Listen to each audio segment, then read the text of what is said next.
once again, Clive. We are here of Pinoy Ecom Academy and welcome to module number 2. Dito pag-uusapan natin on how you could hunt a product that can make your first million sales in e-commerce. Okay, so excited na ako. Let's begin. Okay. First, pag-uusapan natin dito, ano ba yung niche store and ano ba yung general store. Okay, dito, ay ipapakita natin kung ano ba yung mga pros and cons ng bawat stores na yan. And kung saan ka pwede magsimula as a beginner. So first, let's discuss general store. Okay, when you say general store, marami siyang product category, no? Meron siyang gadgets, fashion, mga health and beauty products. Yun yung general store. So parang pumasok sa SM, yan, ganyan. So marami ka nakikitang products. Ganyan yung setup ng isang general store. Or makikita mo sa isang general store. Okay, ano ba yung mga pros of having a general store? First, lots of testing opportunities. Meaning, if you can recall doon sa ating first module, yung process ng isang local e-commerce business is first is researching, then sunod is you should need to test the products, di ba? Okay. So dito sa general store, you have the opportunity of testing yung kahit anong product. Kasi you're a general store, so kahit anong category, kaya mong i-test. Okay, kahit anong produkto, kaya mong i-test dito sa general store mo. Okay? So, yan, you can easily sell other products. Since you have a general store, okay, kaya mong magbenta ng gadgets, kaya mong magbenta health and beauty products, kaya mong magbenta ng mga high price items, low price items, no? Dito sa general store mo. Okay. Since marami kang products na pwedeng pagpilian, okay, marami kang products na pwedeng i-research, of course, marami ka rin pwedeng mapagkuhanan ng mga products na yon. So that way, you can procure those products, okay, easily. Kasi, for example, dito sa product na to, may na-research ka, tapos out of stock pala. Okay? So, you can just jump on another product or another category and then research on that product and find the suppliers and contact the suppliers, okay, and procure your supplies. Yun lang naman yun. So, if out of stock dito, then test ka uli ng other product and jump to another supplier. Yun. Also, in terms of AOV, average order value, when you say average order value, ito yung average ng mga benta mo. Okay? For example, you have high-priced items. Okay? On a specific category, for example, gadgets. Usually, mahal yung mga yan. And then you have like small-ticket items. For example, panyo, ganyan. So, since maraming kang categories na pwedeng pagpilian, okay, marami ka rin pwedeng i-price. Okay, dun sa iyong mga products, you can price it low, you can price it an average amount, you can price it mahal, no? So, in terms of scaling, marami kang pwedeng i-add ng mga products and maraming presyo pwede mo ring i-vary. Okay? You have different variation of products and different variation of prices doon sa general store mo. So, now let's talk about cons of having a general store. Okay? First, customers are not targeted.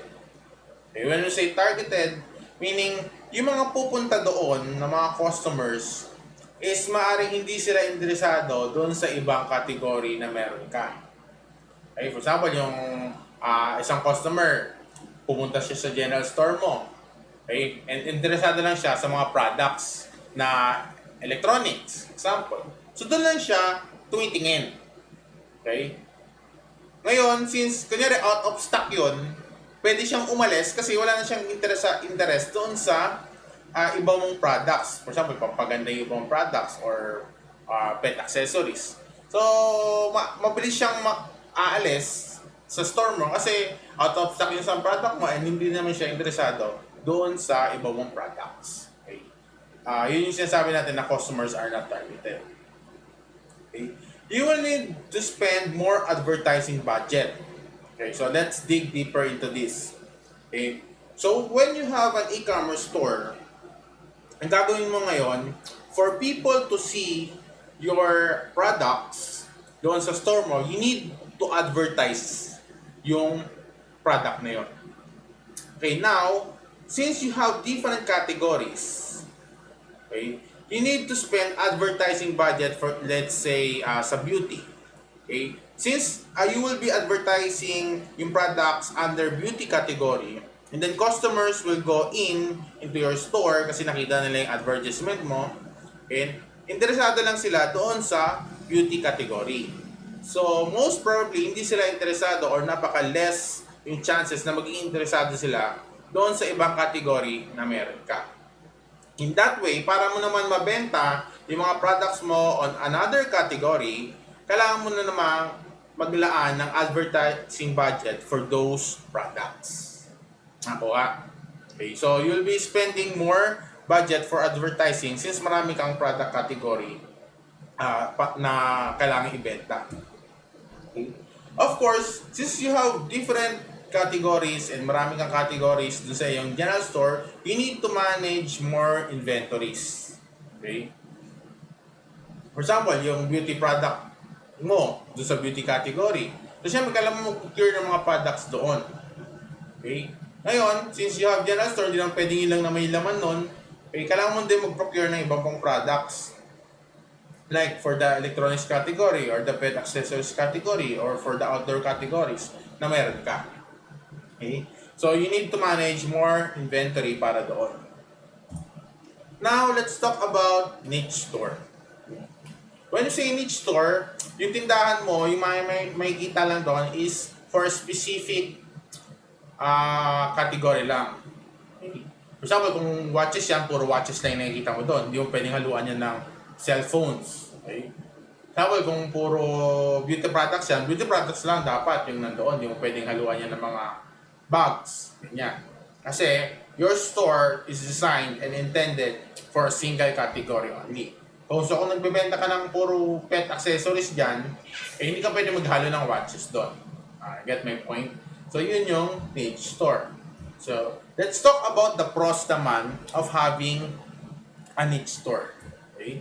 So, you will be having a very targeted audience. So, like I said before, since meron ka ng e-commerce store, you need to spend budget, advertising budget para doon. So, lahat ng pupunta doon, for example, you have this pet accessories niche store. Okay? So, lahat ng papunta mong customer doon, okay? So, interested sila sa mga accessories ng, for example, puro pusa yun, accessories for cats. Okay? So, very targeted na pwede sila maging interested sa ibang pang mga products. Okay, sa mga cat accessories. For example, relo naman yung niche store mo. Okay? So, lahat ng papuntay mo doon, pwede maging interesado sa lahat ng products. For example, you have 10 products there. Okay? So, napakadali mong ibenta yon kasi yung tao na yon interesado doon sa product na yun or just sa category na yun. For example, puro watches. So, marami siyang pipiliing watches and most probably, makakabili siya ron. Okay? So, upsells are easier. So, when we say upsell, ito yung nag-aalok ka ng ibang bagay o nag-aalok ka ng ibang product na meron ka. Now, if you're a niche store, for example, outdoor, okay? Ang binibenta mo is bags, outdoor bags. Yan. Or traveling bags, ganyan. So, kung pumunta yung customer doon sa yung niche store na for outdoors, and then interested siya dun sa yung traveling bag, and then nag-alok ka ng upsell, for example, traveling water bottle container, parang gano'n. Okay. So, most probably, magiging interesado rin sila dun kasi that's intended for outdoor use, yung water bottle na yon. So, in that way, napaka-easy na mag-upsell o mag-alok ng ibang products dun sa store mo. Kasi, very specific yung products na yon na meron ka doon sa store mo. Like for outdoor lang siya.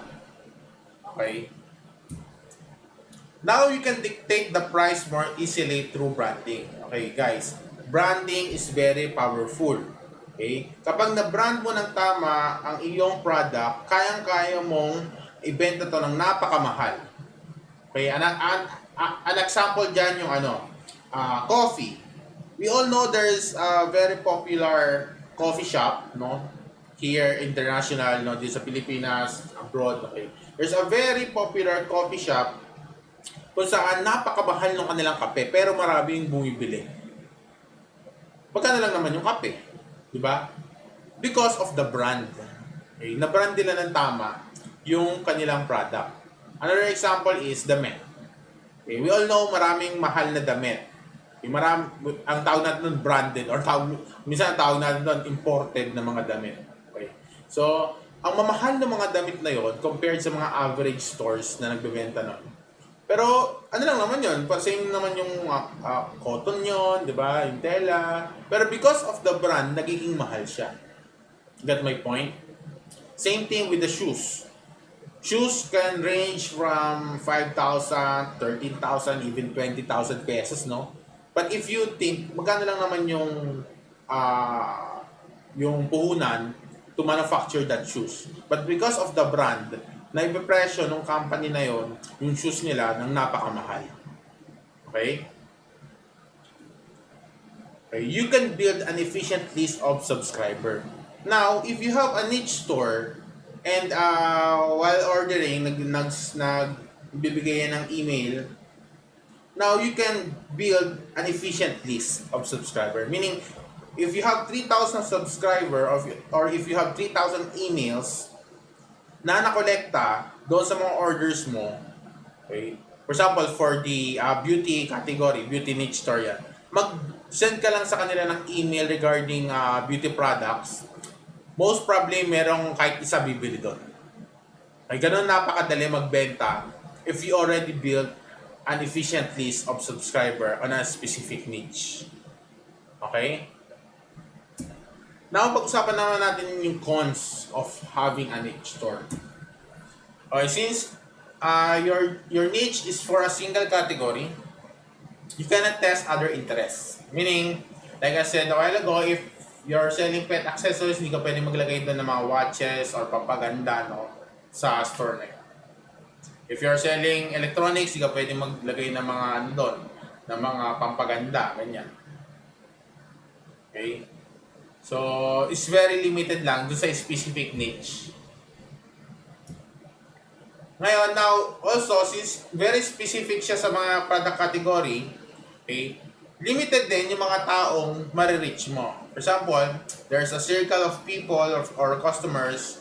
So, if your niche is for beauty, a part of that circle is yun lang ang pwede mo mabentahan kasi yun lang ang interesado sa iyong niche. Okay? Now, hard to scale horizontally via additional product category. For example, if your store is for outdoors and nagbebenta ka ng mga outdoor equipments and ang panahon ngayon is umuulan, okay, hindi mo or expect na mababa ang benta mo. Wala namang mag-outdoor ng umuulan. Wala namang mag-hiking ng umuulan. So, napaka hard for you to add another category for that niche. For example, ang baba ng sales for your outdoor equipment or for your outdoor products. Since outdoor store yon, hindi ka pwedeng maglagay ng mga ibang product doon. For example, maglagay ka doon ng watches, ganyan. Smartwatch, waterproof watch, mga ganyan. So, napakahirap. Napakahirap pag mag-scale horizontally via adding products doon sa iyong niche store. Okay? Ngayon, where to start? Okay, so, saan ka ba category dapat mag-start? On my personal recommendation, okay, you start on having a general store. Okay? So, research products for general store and then test those products on your general store. Now, kapag bumibenta yon at alam mo na kung anong category bumibenta, for example, watches yan, bumibenta yung watches mo dun sa general store mo, create a niche store for that product category. Okay? So, yung watch mo, ilagay mo siya doon sa niche store mo. Gawa ka ng second store, which is a niche store, doon mo siya ngayon ilagay. And doon ka mag-build ng list, doon ka magparami ng list mo. Okay? Now, kapag stable na yung niche store mo, araw-araw nagkakaroon ng benta, test another product doon sa general store mo, Tapos, for example, ang product naman na bumenta sa'yo doon is beauty. So, create another niche store for beauty. Ganon. Yan siya. So, kapag stable na yung first niche mo and second niche mo, just repeat the cycle, research products, then test on your general store. Kapag mabenta talaga siya, create a niche for that, and so on and so forth. And that way, matetest mo ng tama, makapag-research ka ng tama, makapag-procure ka ng tama, and makapag-create ka ng sarili mong branding. Okay? Gusto kong ibigay yung emphasis ng branding kasi I want you na maging stable yung iyong e-commerce business. Okay? Hindi yung one time, big time lang, or parang wala, naisip mo lang, no? Think of this as your business, as a lifetime goal na pwede mong ipamana sa mga anak mo, ayan, pwede mong ipamana sa misis mo, mga ganon, or sa husband mo. Okay? Think of long term.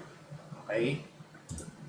So yun guys, I hope marami kayong natutunan today.